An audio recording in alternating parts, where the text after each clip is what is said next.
இன்னைக்கு காலையில எனக்கு ஒரு கால் வந்தது. ரொம்பவே வந்து பாத்தீங்கன்னா ஒரு வருத்தம் அளிக்கக்கூடிய எனக்கு வருத்தம்ப்பா, எனக்கு ரொம்ப வருத்தம் செய்தியா தான் அது வந்து இருந்துச்சு. ஏன்னு வந்து பாத்தீங்க அப்படின்னா, எனக்கு 4 சாப்டர் மிஷின் வேணும் சார்.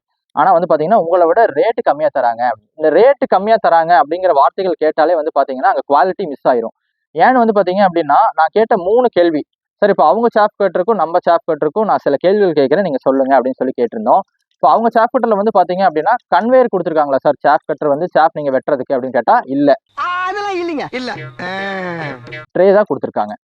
2வது பாயிண்ட் வந்து பாத்தீங்க அப்படின்னா, பிளேடு வந்து எவ்வளவு பிளேடு சார் யூஸ் பண்ணிருக்காங்க அப்படின்னா, 2 பிளேடு யூஸ் பண்ணிருக்காங்கன்னு தான் சொன்னாரு. நம்ம மிஷின் வந்து பாத்தீங்கன்னா 4 பிளேடு யூஸ் பண்ணிருக்கோம். அதே மாதிரி வந்து பாத்தீங்கன்னா, ஸ்பேர்ஸ் பொறுத்த வரைக்கும் அந்த பிளேடு நீங்க ரிவர்ஸ் பண்ணி போட்டுக்கலாமா சார்ன்னு கேட்டா, இல்ல பிளேட புதுசா தான் மாத்தணும் அப்படிங்கிறாங்க. இது 2வது முக்கியமான பாயிண்ட். 3வது வந்து பாத்தீங்க அப்படின்னா, மோட்டரோட கெப்பாசிட்டி எவ்வளவு சார்ன்னு கேட்டா 1.5 HP தான் யூஸ் பண்ணிருக்காங்க. நம்ம மோட்டர் வந்து பாத்தீங்கன்னா 3 HP. என்ன சொல்றேன் அப்படின்னா, ரேட்டை குறைச்சிட்டோம் அப்படின்னா, அங்க குவாலிட்டி கண்டிப்பா வரவே வராதுங்க.